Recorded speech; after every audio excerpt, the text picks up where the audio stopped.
Hello everyone, তোমরা সবাই কেমন আছো? আশা করি তোমরা সবাই খুব ভালো আছো। আজকে তোমাদের সাথে আমার কাজের একটা ব্লগ ভিডিও শেয়ার করতে চলে এলাম। দিনটা ছিল 10ই ডিসেম্বর।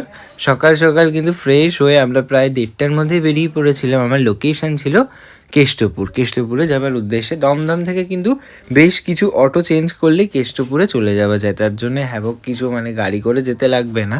তো আমি কিন্তু অটোয় করেই আমার লোকেশান যেখানে দিয়েছিল আমার ব্রাইড, সেখানে কিন্তু চলে গিয়েছিলাম। আর দেখো, দুপুরবেলা কিন্তু এই সময়টা ছিল অলরেডি দুপুর হয়ে গিয়েছিল, কিন্তু ওয়েদারগুলো এত সুন্দর ছিল, ঠিক যেন দেখে মনে হচ্ছিল ভোরবেলা। খুব সুন্দর লাগছিল, বেশ ঠান্ডা ঠান্ডা ওয়েদার। যেহেতু 2-3টে অটো করে চেঞ্জ করতে হয়েছে, তারপরেই কিন্তু পৌঁছে গিয়েছিলাম। আর তখন একবার একটা চকলেট কিনে নিয়েছিলাম যাতে বোরিং না লাগে।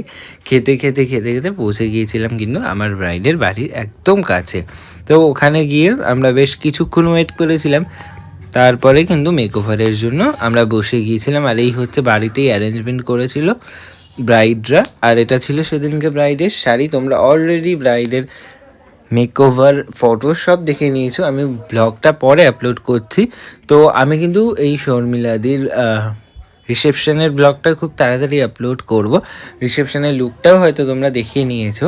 তো আজকের জন্য এখানে শেষ করছি, আর একটা ব্লগ নিয়ে রিসেপশনের খুব তাড়াতাড়ি আসবো।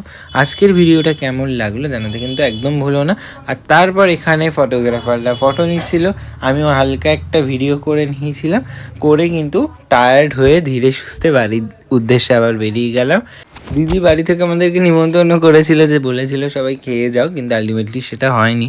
কারণ কাজ শেষ হওয়ার পরেই না আমার মনে হয় যে একটু বসতে পারলে খুব ভালো হবে, কারণ কোমরে ব্যথা হয়ে যায়। তাই ধীরে সুস্থে আমরা বেরিয়ে পড়লাম বাড়ি ফেরার উদ্দেশ্যে। দেখা হচ্ছে দিদির রিসেপশন ডের একটা ব্লগ নিয়ে। ততক্ষণ সবাই খুব ভালো থাকো আর আমাকে ফলো করে রাখো তাড়াতাড়ি।